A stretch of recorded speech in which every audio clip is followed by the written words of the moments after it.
Good morning!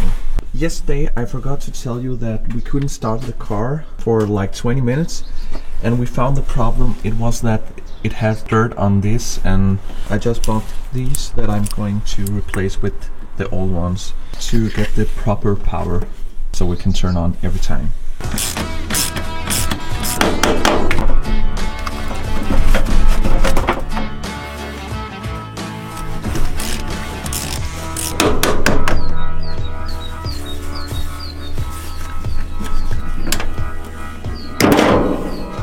This is the other one.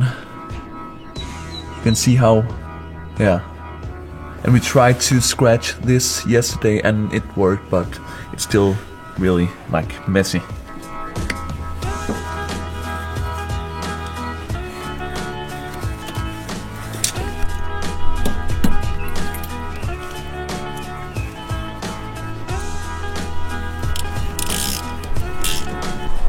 Okay, I fixed this, so now I just have to clean these poles.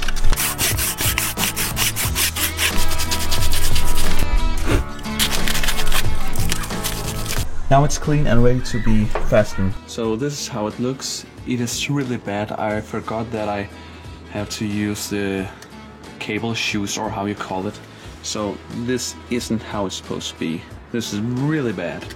But I will fix that in another episode. So for now, this is it. And I will keep this truck as it is with this paint and patina and stuff like that. But see you soon on the next episode. Bye.